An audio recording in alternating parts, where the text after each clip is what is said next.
Some extraordinary work has been achieved in just a few years. Over 30 competition venues and over 100 non-competition venues. You may find yourself at a competition venue like Stadium Australia.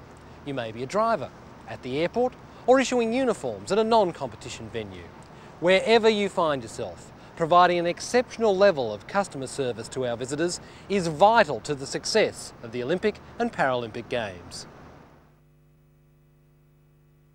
I'd like to welcome each and every one of you to Games Force 2000, and I'd most sincerely like to thank each and every one of you for being part of the workforce that's going to deliver just a great Games for Sydney and for Australia.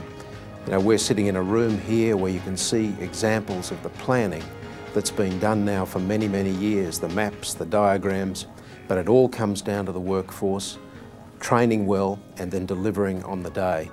Really, the Games, Australia's reputation, is in your hands. Thank you for being part of it. Thank you for delivering.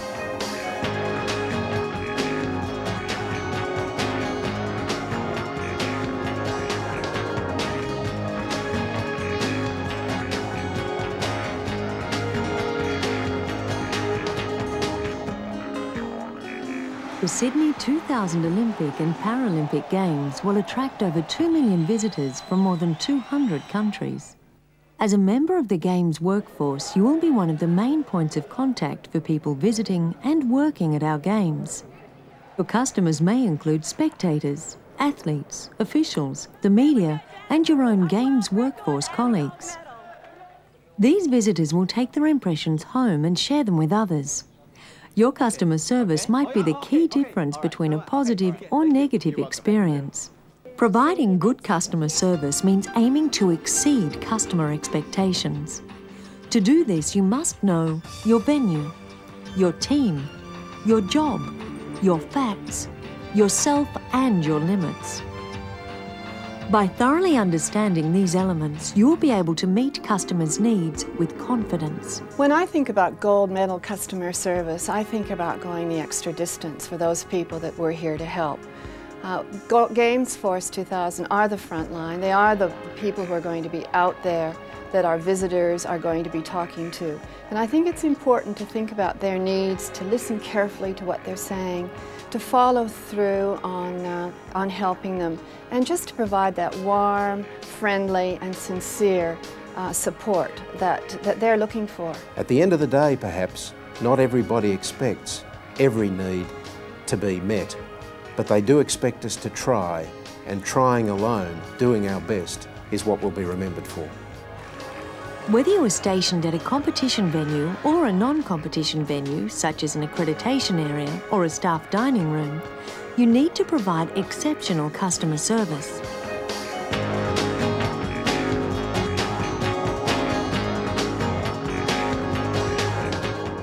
People coming into an Australian context are just as likely and expecting to absorb and be considerate of our culture as we should be of theirs. And so I think the rule is be yourself, be proud of who you are and how you do things, and also respect that others might indeed be different. There is no one culture. I don't have one culture. I was born in a certain country. I've come from a certain country. Someone would say, I'm Italian. I'd say, well, I have Italian heritage.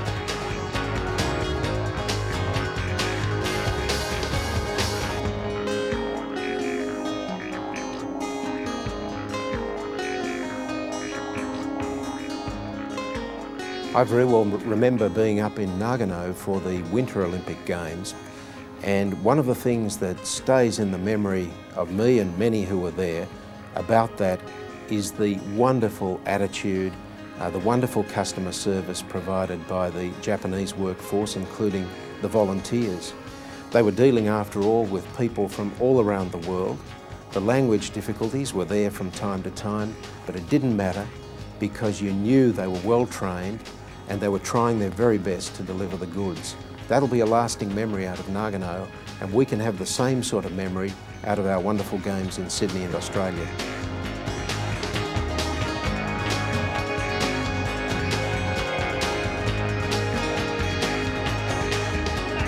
Good afternoon, Sydney 2000, can I help you? People with disabilities live, work and achieve just like other members of the community. It is their right to receive the same level of service as any customer. This right is protected by anti-discrimination legislation. It's more than just knowing where the wheelchair-accessible toilets and ramps are located. It's about seeing the customer with a disability as an individual and understanding their specific needs. The last 12 years I've been playing wheelchair basketball, and in 1996 won a gold medal at Atlanta. I like doing pretty much anything that everyone else would like to do. Believe it or not, probably a bit of gardening, going actually to the cinema with my friends and going out to good restaurants and the like. Most of the people with disabilities in the general community are very independent people and don't require as much mollycoddling, I guess, as you would really think. Certainly be proactive in your approach. Don't be intimidated. The approach is always necessary. It's the response to the approach which you need to gauge. I'm a very independent person. I mean, I've lived on my own for the last 6 years, and I do water ski, I do snow ski, I do drive a car, and there's been times where people have actually imposed their help on me, and they've literally pushed me out of my wheelchair. I guess the things that I would find patronising are if someone was to offer me some assistance and I didn't need it, forcing that assistance on me, which, if it's not needed, can actually be worse than not having any sort of assistance at all. Effectively, you will get a lot of information when you get briefed about accessibility, and that's what it's called. It's called accessibility. So there's no such thing as a disabled toilet. It's an accessible toilet. It's not a disabled bus, it's an accessible bus and accessible seating. Pretty much, if it was disabled, it wouldn't work. If the customer is using a wheelchair, and if practical, you should crouch down to the customer's eye level and respect their personal space by not touching them or their chair. Never address the person's partner, friend or family member unless instructed, even if you think it might be quicker or easier to do so. When talking to someone with a hearing impairment, speak clearly using your normal tone and volume. Keep your face visible at all times while you are talking. Use visual materials or a pen and paper to help you communicate if necessary. My name is Ming and I'm a Introduce yourself by name to a person with a vision impairment. You may guide a customer by offering them your arm. Walk at a normal pace. Never pat or distract a guide dog while it is in harness. We want to help you take pride in your role in the Olympics and Paralympics. Proactively look for customers who look like they need assistance. Reflect on what the customers are telling you. Inform the customer with correct facts. Deal with the uniqueness of every situation. Engage the customer with your genuine consideration and courtesy. Remember, good customer service starts with you, so aim to deliver your personal best. So thanks very much again for your support and the time that you're giving up. You really are the people who are going to make a difference. You are the front line of the Games, and we can't do these Games without you. So we're very grateful for your support, and I know that you will make a difference to the success of both the Olympic and the Paralympic Games.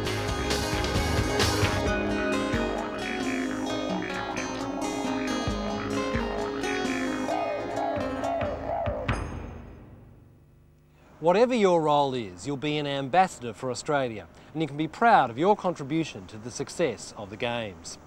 By wearing the Games Force 2000 uniform, you may be asked all sorts of questions, and not just about the Games. People want to know more about this town too. Whilst the city of Sydney is a relatively modern city, Aboriginal people have lived on this site for over 40,000 years. Today, diverse groups of Aboriginal people from all over Australia live here.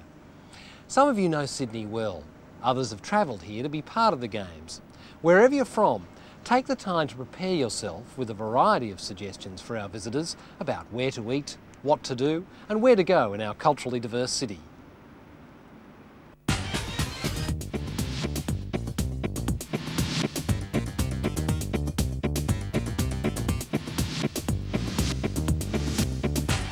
When people think of Australia, they think of all of these incredible places to visit. In somewhere like Sydney, there's 1,000 things to see and do.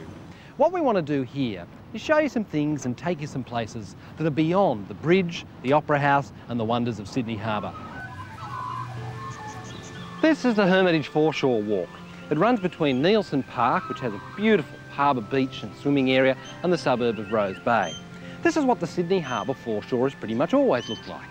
Weird twisted shrubs, gorgeous sandstone rocks tumbling down to the water. It's great. You can be in bush like this and the city is just over there. This here is the Art Gallery of New South Wales. Houses a terrific collection of Australian art from the 19th century, some magnificent contemporary works as well. One of the best things you'll find here is the Yiribana Gallery and its collection of Aboriginal art. So Angela, what's going to be on here at the gallery during the Olympics? Our major exhibition will be Papunya Tula, Genesis and Genius, featuring a sand painting, artists from the desert coming to show us the process of the sand painting. An integral part of the exhibition will be a performer in residence program, so people can come any day and see an Aboriginal performance program. At the same time, there'll also be the Australian Icons exhibition running, which is 19th and 20th century Australian art. And it's going to be a really wonderful welcome to all the visitors to Sydney during this period. Fantastic. Don't miss the Yiribana Gallery and all the rest of the great works housed in the Art Gallery of New South Wales. OK, let's eat. And this is Chinatown. This year is the year of the Golden Dragon, a year which comes just once every 60 years, and Chinatown is really pumping. There's the latest fashions. Paris, Milan, Chinatown. Food. Shops you wouldn't believe. To keep up with it all, there's 4 local Chinese language newspapers. I thought I said let's eat. Chinatown is serving food and drink at least 24 hours a day. There's about 40 sit-down restaurants, there's food halls with dozens of stalls lining the walls. There's coffee shops, bakeries and bars. You can enjoy a little duck or just grab yourself a quick snack. Sydney's got great shopping and right next door to Chinatown is Paddy's Market. Row after row of toys, t-shirts, sunglasses, souvenirs. Perfect.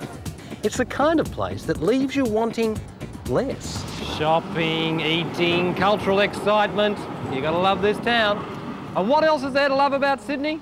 Well, what about the beach? Sydney is a city of 4 million people and all of them have their favourite beach. It might be Bondi, it might be Manly, it might be Palm Beach up north. But let me tell you about one that doesn't get all that much attention. This is Balmoral Beach. It's tucked in just behind the suburb of Mossman. It's a harbour beach and you can swim here without any fear at all of the hammerhead or the great white, as it comes complete with its own shark net. Balmoral's got a lovely, gentle, calm sort of air about it. It's a place for strolling, for an easy-going swim. You can eat. Some of Sydney's finest restaurants are here and the local fish and chips are just great. Beautiful old figs and palms and the magic of tiny Rocky Point.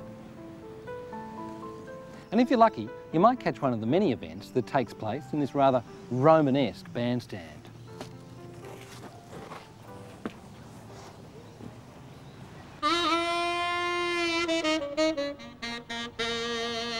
This is a great city. The light, the water, the warmth, the people, all combine to make this a magic city to live in and to visit.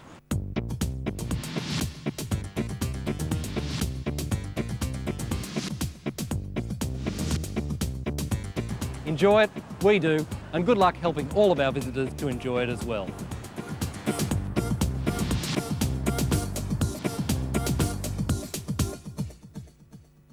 And don't forget there's also a huge program of opera, dance, music, theatre and visual arts events on in Sydney and Australia at Games time as part of the Olympic and Paralympic Arts Festival.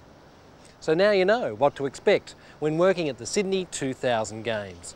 We hope you'll have a great time, and on behalf of TAFE New South Wales, we thank you for your hard work and enthusiasm.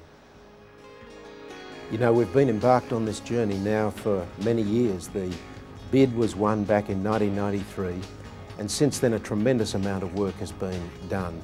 It's my view that we have a great Olympic Games, a great Paralympic Games within grasp now, if we just finally deliver the goods. And whilst it started many years ago, it will finish with you, the Games Force 2000.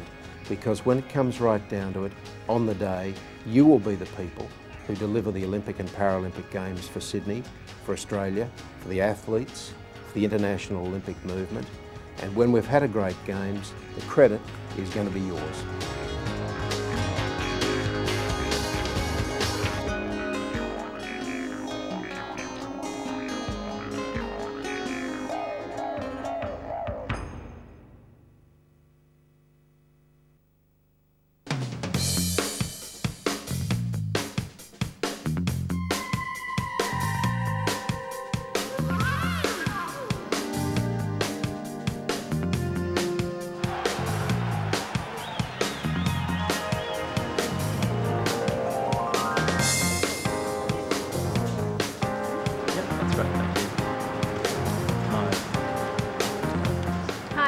I'm selling programs. My office is just over there. Hi, I just need to see your accreditation.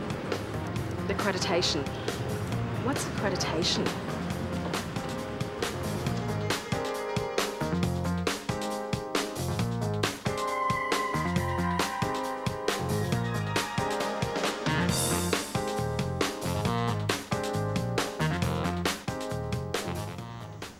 The Sydney 2000 Olympic and Paralympic Games are almost here, so it's time to get serious about accreditation. Accreditation is all about this pass. My pass gets me into the competition areas of the Aquatic Centre where I'm swimming and into the Athletes Village where I'm staying. Your accreditation pass will get you to where you need to go to do the job that you've been given. Accreditation is compulsory. It's essential to control the flow of people around and inside our venues. Besides training, it's the most important thing we all need to do. And with a bit of advice, it's easy. More than 200,000 people will need to go through the accreditation process. Volunteers, contractors and athletes alike. It's not complicated, but there are some important things you need to know. Accreditation happens in two stages. First, you'll receive a non-valid pass. Then you need to take it to an accreditation centre to have it validated. Do the right thing and get in early. Like everywhere else, our accreditation centres will get a lot busier later on. Hi. Thank you. Yep. Yep, it's you. But with a non-valid pass and a personal appearance, the rest is really easy. That's fine, thanks. Thanks very much. The staff will validate, trim and laminate your pass, and then you're ready for action. There we go. Okay, so your pass goes like this, with your photo facing up, and you need to hold it out for inspection whenever you're moving into a new venue, and make sure it's always clearly on show. Thank you. No problem. You can come here without your non-valid pass, but you'll need to wait while the information is processed and a non-valid pass is produced. That means queuing twice, which takes a lot more time. It's what I'd call a last resort. At the Uniform Distribution and Accreditation Centre, UDAC, you can also pick up your uniform at the same time. If you lose your pass, you'll need to go right back to the beginning and have it reissued. And if you're working at the Paralympics, you'll need a separate accreditation pass. But no matter what type of pass you need, it's really important to get in early. If you meet the deadlines, sending in your forms and your photo and visit the accreditation centre as soon as you can, the whole process will take about 2 hours. Different people need different passes, and SOCOG decides what type of pass you'll need to do the job you've been given. There are several different types of passes and 6 colour and number codes. The different pass types are a Games pass, a 2-part pass, and a day pass. A Games pass is valid for the duration of the Olympic or the Paralympic Games. It's for everyone who knows in advance where they'll be working. A 2-part pass is for people who could be working in a different location each day. The first part of the pass is all about the person in the photograph, and it stays with them. The second part has venue and within venue access entitlements. You collect it from your supervisor each day and hand it to your supervisor or manager at the end of the day. This pass allows you to be deployed to different venues or areas within venues each day. A day pass allows access for the day of issue only. These will be used if you're temporarily reassigned to a new area. Day passes will also be used if you've lost your pass on the way to your shift, so you can still do your job for that day. After your shift is finished, you need to go to the UDAC and have your original pass reissued. Even before the crowds arrive, the games will be alive with people and action behind the scenes. Understanding where your pass does and doesn't let you go is all about colours and codes. Your pass will set out which venue you can access. These colour and number codes relate to different areas called zones at each venue. White gains you access to general circulation areas. That's where ticket holders are allowed to go. Red gets you into operational areas. Blue gets you into field of play and athlete preparation areas. That's my colour. Every step down the chart includes the level before it. So red includes access to white, and blue includes access to white and to red. 4 is for press areas. 5 is for broadcast areas. 6 is for the Olympic Family Lounge. And R is for the residential zone of the Olympic Village. Reg will be looking after dignitaries in the Olympic Family Lounge. Cheryl has a paid job as a contractor selling programs. While everyone's part of the same process, Reg and Cheryl have very different accreditation passes. This part of the pass is the venue, and Reg will be at the tennis centre at Homebush. That's a nice photo, and he remembered to smile, almost. Cheryl's is for the tennis centre today. Reg's within venue code is white because the Olympic Family Lounge area is accessed from the general circulation areas. He's also got a 6, which is a special clearance code for the lounge itself. The part where he's working is not open to the general public. While all passes have a colour, not all of them will have a number code like this. Cheryl has a 2-part pass with a red access code. The first part is all about her, and the second part is about the venue. Today she's selling programs inside the tennis centre. The second part is detached and handed in at the end of each day. She'll probably be working at another location tomorrow. There are many variations on the colour and number your pass might have. Sue is working in the tennis centre as a sports staff volunteer. Her blue pass gives her access to the field of play. Joan works inside the tennis centre. Her red pass allows her access to operational areas where she monitors access between zones. These codes mean the system works for everyone. People on the ground know where they can go, and crowd flow and essential operations can be managed without a hitch. If you do get confused, all the codes are printed on the back of your pass, and all the gates around the Olympic site are colour-coded. Gates and checkpoints at the Olympic venues share the same colours. White means general circulation, red is for operational, and blue is for athletes' preparation and field of play. Every venue uses the same labelling.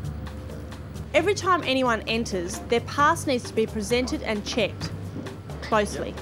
Reg likes to wear his sunglasses around his neck, but he needs to be sure that his pass stays clearly visible. Excuse me, sir. I just need to read the details on your pass to make sure you've got access to That's this how area. closely every pass will be checked and rechecked every day. With a different location every day, it's essential Cheryl keeps her 2-part pass clearly on show.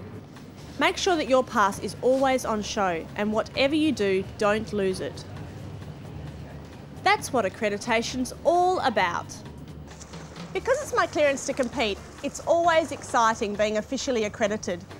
Over the years, I've learnt that if you plan ahead, accreditation is no problem at all. Understanding the process helps everyone. Getting it right means that when our big moment comes, you and I will both be able to concentrate on turning in a personal best performance at the Sydney 2000 Olympic and Paralympic Games.